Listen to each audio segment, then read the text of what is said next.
रावण का संहार करने के लिए, इस धरती पर बढ़े हुए पापियों का विनाश करने के लिए, लोगों को बताने के लिए कि असत्य पर असत्य पर किसकी विजय होती है? सत्य की। अधर्म पर किसकी विजय होती है? अन्याय पर किसकी विजय होती है? आप लोग नोट रखे हैं रुपया वाला, रखे रुपया वाला, थोड़ा निकालिए तो। अरे रुपया निकालिए ना, डर गए क्या गुरुजी मांगने की रुपया? अंतिम दिन देना होगा, निकालिए। दोनों ओर पलट कर देखिए कहीं सत्य में जयते लिखा है कि नहीं लिखा है? देखिए कहीं सत्य में जयते दोनों ओर कहीं लिखा है कि नहीं? कौन बोला नहीं लिखा है? तो नकली नोट होगा, नकली नोट का कारोबारी होगा इसमें बैठा हुआ का है? नोट छापने में भूल गया होगा। सत्यमेव जयते लिखा है, इसका मतलब क्या है? आज ही के दिन का संकेत है कि सत्यमेव, सत्य की ही विजय है, दूसरे की विजय, दूसरे की विजय आज सबक देता है।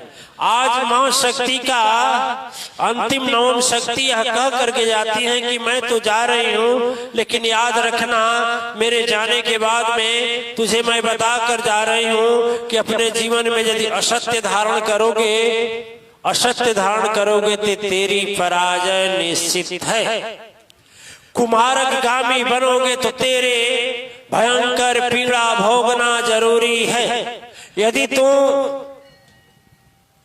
दुष्कर्म और अत्याचारी कर्मों का सहारा करेगा, सहारा लेगा, तो ऐसे हालात में तुझे बरबस, परबस, निर्बस, सर्वस तुझे रोना ही रोना पड़ेगा। जीवन में कभी खुशी या सुख नहीं मिलेगा। मतंग जी नहीं है का? हमारे जामवंत जी महाराज, आचार्य जामवंत जी महाराज एक बड़ी अच्छी बात बताते हैं, बैठ जाइए। आचार्य जामवंत जी कहते हैं, सुनेंगे, कि कहीं कहीं सत्य बोलने से भी पाप लगता। सही बात है सुदर्शन जी महाराज? क्या सही है? कहीं कहीं सत्य बोलने पर भी पाप लगता है, यानी मेरे सत्य बोलने से किसी का प्राण चला जाए, आज झूठ बोलने से किसी का प्राण बच जाए, तो हमें असत्य बोल देना, यानी सोच समझकर, है ना, सोच समझकर। हम सुने एक बहुत बड़े महात्मा थे, बहुत बड़े तपस्वी थे, बहुत बड़े सिद्धवान पुरुष थे। परशुराम जी अपना फरसा लेकर दौड़ा रहे थे, क्षत्रियों का विनाश कर रहे थे। तब तक 10 वर्ष की छोटी बच्चा भागा और महाराज जी के आश्रम में घुस गया। क्या महाराज जी मेरा जान बचा लीजिए। महाराज जी कहे ठीक है चले जाओ। इतने में विश्वामित्र जी आए, जो है कि परशुराम जी आए और बोले मुझे बताओ यहाँ कोई आया है क्षत्रिय का लड़का? बोले हाँ वहां है। ठीक है, अजय इशारा किया उस फरसे से, सर हत्या हुआ। सच बोले कि झूठ बोले? सच तो क्या होता है? अच्छा होता है। लेकिन उनका सीधे नर्क हुआ, नर्क हुआ। इसलिए नर्क हुआ कि कोई भी कदम सोच विचार कर चलना चाहिए और कोई भी वचन सोच विचार कर बोलना है।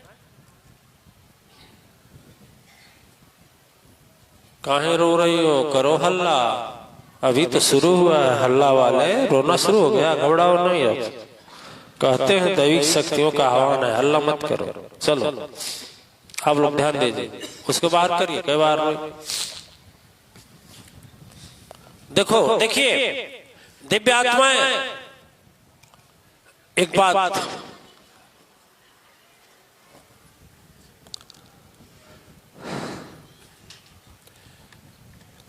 समय होता है तो सदगुरु स्वयं झूठ बोलवा देते हैं। कभी सुना है आपने? समय आता है सदगुरु झूठ बोलवा देते हैं, और झूठ में भी एक बहुत बड़ा रहस्य छिपा होता है, जिसे जब देखते हैं कि अब धर्म झुकने वाला है, झूठ बोलने से ही धर्म नहीं झुकेगा, धर्म का ध्वजा फहरेगा।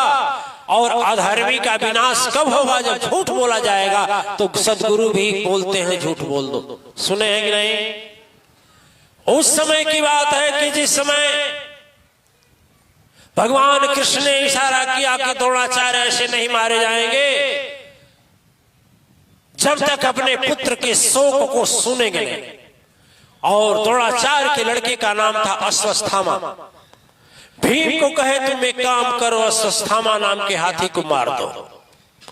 अश्वत्थामा नाम के हाथी को तो मार दिया गया, लेकिन देखना ध्यान से, मार तो दिया गया, भगवान कृष्ण के कहने के अनुसार हंगामा भी हो गया, अश्वत्थामा मर गया, अश्वत्थामा मर गया, अश्वत्थामा मर गया। जब सुने कौन? द्रोणाचार्य धनुष बाण रख दिए। लोग बोले कि अब तो अश्वत्थामा मर गया, क्या लड़ाई करेंगे? भगवान कृष्ण बोले थे कि जब तक उनके हाथ में धनुष बाण है ना, धरती पर कोई योद्धा परास्त नहीं कर सकता। और यहां संकल्प था प्रभु का कि मैं जो है कि महाभारत का विजय दिलाऊंगा, धर्म के पक्ष में दिलाऊंगा, सत्य के पक्ष में दिलाऊंगा, न्याय के पक्ष में दिलाऊंगा। बात इतना बढ़ गई कि हंगामा मच गया। दुर्योधन तो कांप गया, कहा कि अब तो मेरे एक सेनापति ये भी जा रहे हैं। लगाया युक्ति, लगाया उपाय, उपाय कुछ नहीं लगा। जब द्रोणाचार्य जी के पास खबर गई, कहे मैं नहीं मान सकता दुर्योधन की बात, दुशासन की बात, किसी की बात नहीं मानूंगा। हम मानूंगा बात, किसकी बात मानूंगा? नहीं नहीं नहीं नहीं नहीं, अभी नहीं बोले। पांडवों की बात मानूंगा। पूरा गहराई से पढ़ना चाहिए, उसको देखना चाहिए, समझना चाहिए, तब बोलना चाहिए, नहीं तो चुप रहना चाहिए। कहे मैं पांडवों का मान सकता हूं, कौरवों की बात नहीं मानता। तुरंत इशारा किए भगवान, बोले भीम जाओ जाओ बोलो।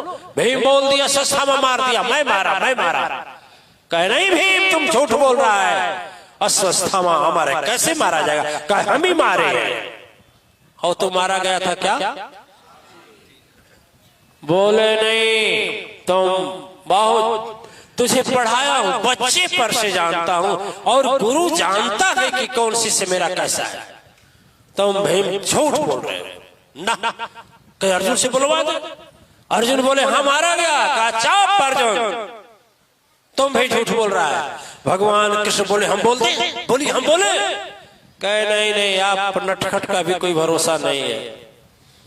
तो कहे आप वही बताइए ना, नकुल पास में थे। कहे सही सही गुरुजी, मार दिए गए हैं, अश्वत्थामा मर गया। सहदेव और जोर से चिल्लाए। कहे नहीं, मम भरोसा नहीं हृदय पर, सदगुरु कहीं बुझाए। प्राण त्यागहु एक शर्त पर, युधिष्ठिर कहे यदि आए। क्या बोले? क्या बोले? युधिष्ठिर बने। योजना बना दी गई। भगवान कृष्ण लगे समझाने, तर्क देने। बोले मैं अर्जुन नहीं हूं, मैं अर्जुन नहीं हूं कि उनको गीता सुना करके आपने धनुष बाण उठवा लिया। मैं धर्मराज हूं, धर्मराज। हम झूठ नहीं बोलेंगे, राज्य मिलेगा। लेकिन मैं कहता हूं सदगुरु के सामने किसी की चालाकी नहीं चलती है। जो होता है सदगुरु का होता है, दूसरे का कहा। विश्वास है आपको कि नहीं है? नहीं विश्वास है तो पानी पीजिए। तो बहुत ठंडा यार। ये भी है। चलो तब तक ठंडा हो गर्म। देखिए, यदि सदगुरु जो संकल्प ले लेगा कि मुझे यह करवाना है तो करवा देगा। सदगुरु का संकल्प था, जगत गुरु भगवान कृष्ण का संकल्प था तो था। उसके बाद गए, सभा युद्ध बंद कर दी गई। कहे ठीक है, कोई बात नहीं। धर्मराज से बात की, बड़ा ज्ञान की बातें कहे, समझ में नहीं आया। उन्होंने कहा ठीक है, आप ये क्या हो रहा है, ये क्या हो रहा है, आप लोग पता नहीं तो हम चले जा रहे हैं, हम ही चले जा रहे हैं, क्या करें। बोल लीजिए।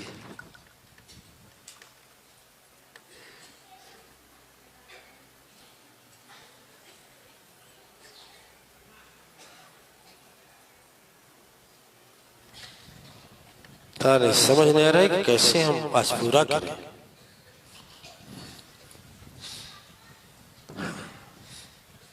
आप लोगों का सिफारिश थोड़े है, आइए चुप्पे से चले जाइए, हमको पूर्ण कर ले दीजिए।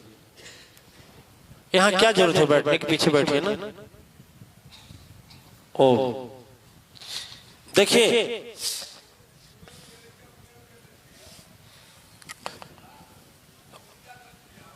भगवान कृष्ण का संकल्प था। धर्मराज से बोले कि भैया बोलिए आप अब क्या बोलना चाहते हैं, बोलिए। वो बोले मैं एक ही शब्द बोलना चाहता हूं। कहा अश्वत्थामा मरा नहीं है? कहा नहीं मरा, अश्वत्थामा मरा है। अश्वत्थामा मरा है लेकिन हाथी मरा है, अश्वत्थामा नहीं मरा। अश्वत्थामा मरा है कृष्ण, हमको मत सिखाओ, लेकिन हाथी मरा है। कह ठीक है, बात बोलेंगे? हाँ बिल्कुल बोलूंगा। कह ठीक है, ही बोलिएगा, बोलेंगे ना? हाँ बोलेंगे ना? हाँ बोलेंगे ना? हाँ याद रखिए क्या बोले हैं कि मैं बोलूंगा अश्वत्थामा मारा गया लेकिन हाथी। कह बस ठीक है, ठीक है, यही बात बोलना। क्या बिल्कुल बोलूंगा। मैं कहने जाऊं? हमारा हाथी बोल दिया, मर गया। कहा भैया यही बोलिएगा, लेकिन एक शब्द आगे और पीछे नहीं होना चाहिए। कहा नहीं होगा, कृष्ण नहीं होगा। मैं धर्म राज हूं, सत्य वचन कहूंगा और चिल्ला कर कहूंगा कि अश्वत्थामा मारा गया लेकिन हाथी। ठीक है, भगवान कहे बस यही। भीम को बुलाए, रणभेरी वाले को बुलाए, शंख ध्वनि वाले को बुलाए। देखो जब धर्मराज युधिष्ठिर भैया भाई बोलेंगे, जीव बोलेंगे अश्वत्थामा मारा गया, अजीव ले लो शब्द कहें, उसी पर घंटा, घड़ियाल, नगारा, शंख इतना जोर से बजा देना कि बस इतना ही सुना, अश्वत्थामा मारा गया। लेकिन सुनाई हाथ हिलाते रहे, केवल हमें दिखाई दे उनका अश्वत्थामा मारा गया। अब लेकिन हाथी नहीं सुनाई दिया। करेक्ट? हुई है सोई प्रभु की इच्छा, बिरथा जाई जगत की। इसलिए सदगुरु के सामने अपनी चालाकी नहीं लगानी चाहिए। सदगुरु के सामने अपना बुद्धि नहीं लगाना, क्योंकि जो सदगुरु चाहेगा वही होगा। क्यों? और सदगुरु वही चाहेगा जिससे तेरे सत्य और धर्म की रक्षा हो। बोलिए, जिस तरह से तेरा भला हो, जिस तरह से तेरा उपकार हो, जिस तरह तू महान बने, वही सदगुरु चाहेगा। अब तो समझ गए होंगे, सारे लोग तैयार थे। गया, मारा गया, यो सुनाए, आ का मात्रा भी पूरा ना सुनाए। तुरंत धम धम धम धम धड़ धड़ धड़ धड़ धड़ शंख ध्वनि, रणभेरी हा हा हु जय हो, हाय हाय मर गया, हाय हाय मर गया, हल्ला कर दो। ठीक है, हुआ यही। जब बोले अश्वत्थामा मारा गया, द्रोणाचार्य के इतना खुश हो गए। ले तू मुंह में रह गया। ले के बाद हो गई, हड़ हड़ भड़ बड़ खड़ा खड़ा फड़ा फड़, नहीं कुछ थाली पेटने लगा, कोई ताली पेटने लगा, कोई शंखिए बजाने लगा, कोई नगाड़ा बजाने लगा, कोई हो करने लगा। यानी उनकी बात उसी में क्या हो गई, बत छिप गई। अब देखिए कहा जाता है कि सदगुरु के कहने के अनुसार यदि हम चलते हैं तो यदि मुझसे गुरु के कहने से कोई अपराध हम करते हैं तो उसका सजा सदगुरु को मिलता है, क्योंकि वो बोलता है, हमें नहीं मिलेगा। लेकिन यदि नहीं किए तो उसका सजा हमको मिलेगा।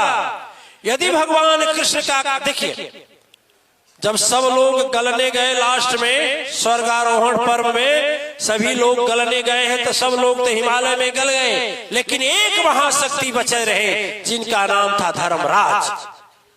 अंत में उनका एक अंगूठा गल गया।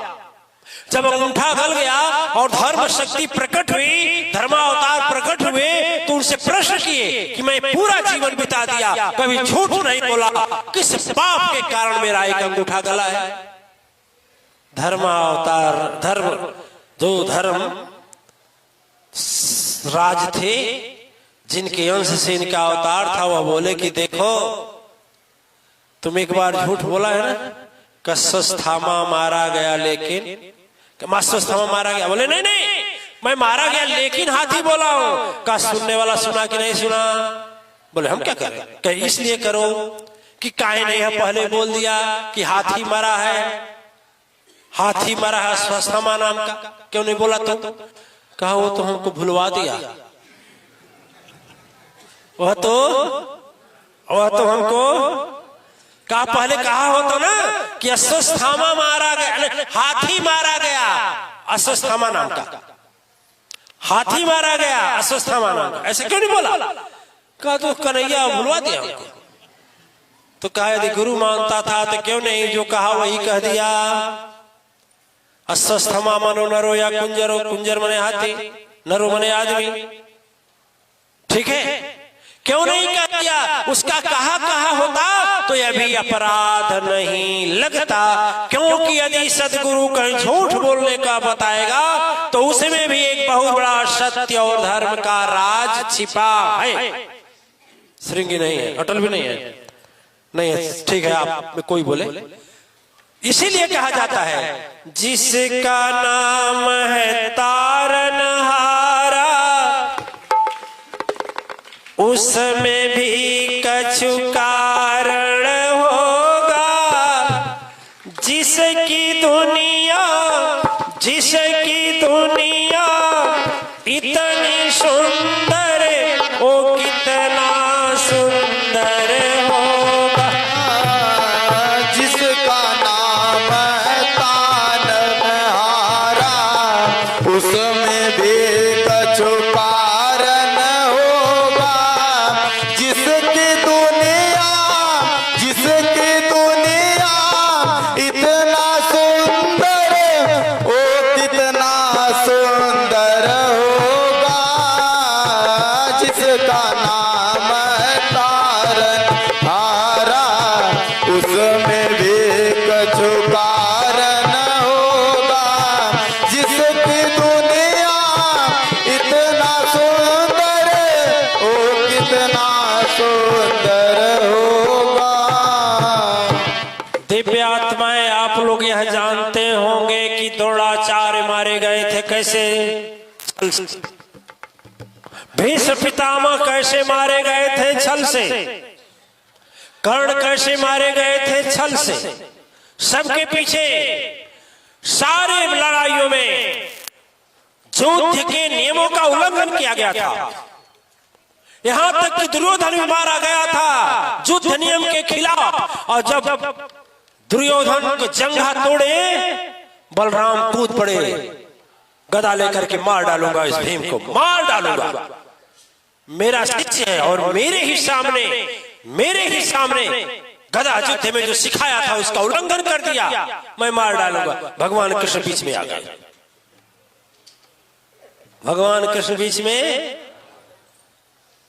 कहे आप शुरू से क्यों नहीं रहे, आप तो भाग गए वन में, मैं झेला हूं, क्यों इन्हीं का दिखाई देता है आपको, इसका नहीं दिखाई देता? मझले भैया का प्रण था तेरे जंगा को तोड़ूंगा। किससे तोड़ेंगे? मुष्टिका से? किससे तोड़ेंगे? डंडा से? किससे तोड़ेंगे? गदा से तोड़ेंगे तो कैसे तोड़ेंगे? आप कहाँ थे? आपको तो पता नहीं था। जिस समय गांधारी दुर्योधन को बुलाई थी कि आओ मैं तुझे नंगा देखूंगी और एक बार देख लूंगी तो तुम्हारा शरीर वज्र का हो गया, आप थे? आपका पता था? मुझे इनके प्रण का रक्षा करना था। यह प्रतिज्ञा कैसे पूरा होगा? दुराचारी दुर्योधन का जान कैसे टूटेगी? मुझे ध्यान था और तुरंत दुर्योधन से बोला कि अबे गधा, नौजवान हो गया पाड़ा, माँ के सामने नंगा जाएगा? बेशर्म कहेगा। नहीं, इतना बच्चा लगा है, बच्चा लगा है, तुम्हारे लड़के हो गए और माँ के सामने जाएगा? बेशर्म। और तुम कहाँ शर्म का पालने किया? जो जो जो जो जो जो अब बोलिए, अब बोलिए, अब बोलिए। या देवी सर्वभूतेषु बुद्धि रूपेण। इधर जादूगर, संसार को चलाने वाला जादूगर भगवान कृष्ण ने चला दिया। आओ गधा, कमर के नीचे केला का पत्ता पूरा घुटना के ऊपर ले ऊपर तक लपेट लिया। माँ बोली बेटा आ गए? हाँ आ गई। वो कही कि जितना सत्य शक्ति तत्व मैं रखी हूँ लो तेरे ऊपर छोड़ती हूँ। और जैसे आंख की पट्टी खोलती है पूरा शरीर सर से पांव तक वज्र बन गया। क्या बन गया? वज्र बन गया। लेकिन देखी कमर के नीचे का हिस्सा ढका है। जान गई कि यह सब चालक कन्हैया का है। वज्र नहीं, इसीलिए वज्र नहीं होने दिए, इसीलिए वज्र नहीं होने दिए कि जिस जांघ पर नंगी द्रौपदी को बैठाने का प्रण किया था दुष्ट, उसको दुष्ट किया था प्रण। और यह भीम प्रण किए थे कि मैं इसको तोड़ूंगा तो वह प्रण यदि वज्र हो जाएगा, वह जांघ यदि वज्र हो जाएगा तो वह प्रण वज्र होकर भी नहीं तोड़ पाए। इसीलिए कहा जाता है जीवन में गुरु नहीं सदगुरु की जरूरत। बिना सदगुरु के हमें पता नहीं क्या करना है। अंत में धर्मराज बोले कि सुनो मेरा ही अंश से तुम्हारा अवतार हुआ है, लेकिन यदि कृष्ण के कहने से तुम झूठ बोल दिया होता, वैसे बोल दिया होता न सस्ता मारा बस। किंतु लगाकर फायदा क्या हुआ? बुद्धि तो लगाया लेकिन तेरी बुद्धि चली, आखिर झूठ की श्रेणी में आ गया और हिमालय में तेरा एक अंग भी गल गया। कहा जाता है कि दिव्य आत्मा यदि सदगुरु होता है तो हमेशा किसी न किसी बहाने वह हमसे सत्य धर्म और पुण्य कार्य करवा देता है। और यदि मेरे जीवन में मुझसे कुछ गलती भी होती है तो उसको क्षमा करने का प्राविधान बना देता है। क्या खटर बटर तुम अब करना शुरू कर दिया जी?